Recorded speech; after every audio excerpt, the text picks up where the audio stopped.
السلام عليكم ورحمة الله وبركاته. ازيكم يا حبايبي؟ عاملين ايه؟ يا رب تكونوا بخير جميعا. النهاردة بقى زي ما انتم شايفين كده هنعمل لفت، معانا نعناع، معانا بنجر. النهاردة بتاع الخضار بصراحة يعني اسعدني. سمعت بتاع اللفت كده داير فجريت لقيت معاه نعناع وبنجر. فقلت بقى ايه، انا بحب انشف النعناع وبحب احشي ورق اللفت وبحب اشيل البنجر دايما في التلاجة كده. تعرفين الستات مش المصرية بس، والله كل الستات بتحب كده تتعب نفسها وبتحب تقف في المطبخ كتير. انا عن نفسي بدور على حاجة توقفني في المطبخ زي ما انتوا شايفين كده.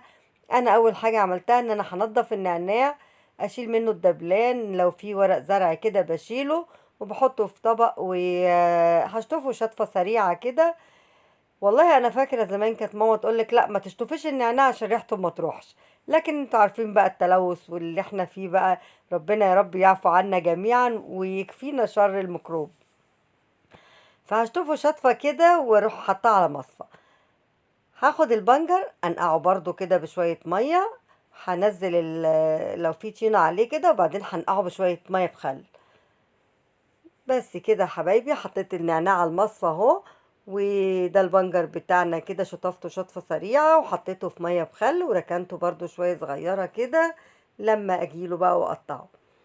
بس هنا حبايبي بقى نبتدي في اللفت. اول حاجة طبعا انا بقطع اللفت من الورقة بتاعته ومن عند الابيض، ما بجيش ناحية الاحمر خالص، بديله تكحيطة بسيطة كده.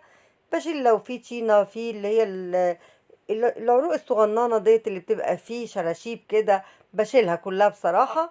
وما بجيش جنب البنفسجي الجميل بتاعنا ده، لا انا بشيل من الابيض بس كده، بقشره تقشيره تكحيته كده بسيطه زي ما انتوا شايفين كده. بصوا بكحته تكحيته كده من عند الابيض بس. اللفت ده طبعا من الحاجات الجميله اللي انا فعلا بعشقها.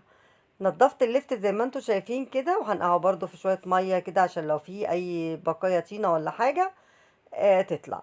ده الورق بتاعنا بتاع اللفت. بصوا بشيله من العرق بتاعه دوت زي ما انتوا شايفين كده. بشيل الورقة من العرق بتاع اللفت، بشيل من العروق كده خالص، وبجهز الورق الكبير اللي شايفينه ده كده. باخد الورق الكبير بس اللي ينفع. ورق اللفت بيبقى جميل قوي والله، بيبقى فعلا قريب من ورق العنب. هجهز ورق اللفت كده زي ما انتوا شايفين، وهجهزه بقى احشيه في يوم تاني كده عشان ما اطولش عليكم الفيديو.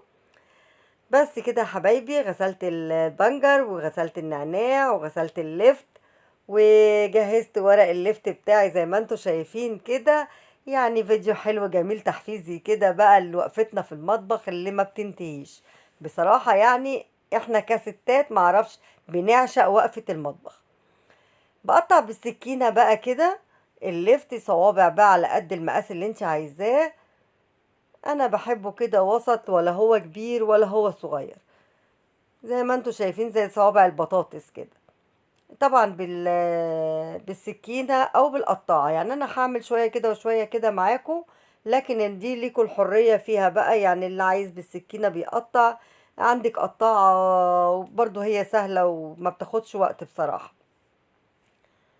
بقطعه كده صوابع زي صوابع البطاطس المليانة شوية، يعني السميكة شوية كده اهي بالقطاعة. بصوا برضو سريعة ما بتاخدش وقت برضو هي كمان. يعني سيان بقى، عايزة تقطعي بالسكينة عايزة تقطعي بالقطاعة، دي تبع راحتك بقى في التقطيع. بس كده اكمل بقى اللفت بتاعي كله زي ما انتوا شايفين كده وارجع لكم على طول.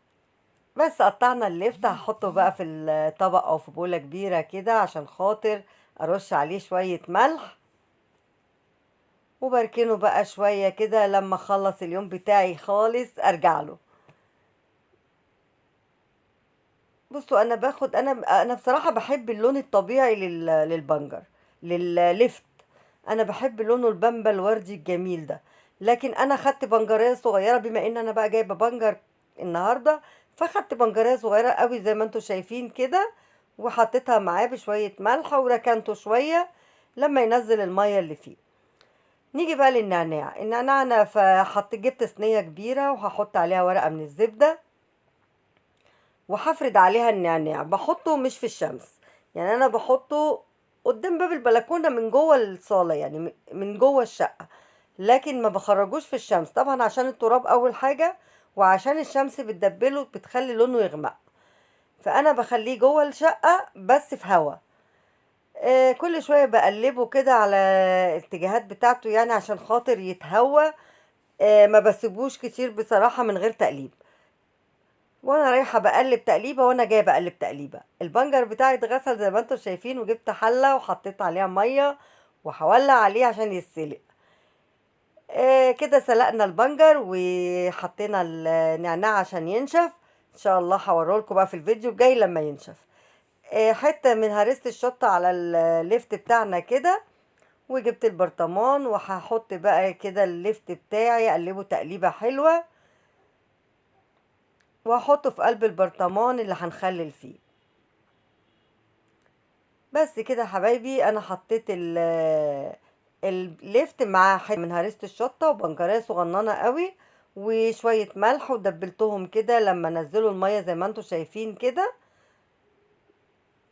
وبعدين بحط الميه بتاعتي وبظبط الحياء، لو عايز ملح تاني بحط له ملح تاني. بظبط حياءه كده وبدوق الميه بصراحه، يعني انا بحب دايما ادوق الميه بتاعت اي مخللات، عشان خاطر لو انا اتقبلتها ببقي بيبقى هو ده الحياء المعقول. لقيته دلع بزود ملح، لقيته حادق بصراحة بروح مزودة مية. هنا انا زودت مية وهحط شوية ملح لان لقيت لقيته دلع شوية. بس كده يا حبايبي، انا هحط عليه شوية صغيرين كده من الخل، وبقلب بقى اللفت بتاعي عشان اظبط حياءه. هلاقيه دلع شوية، هروح حاطه شوية ملح كمان.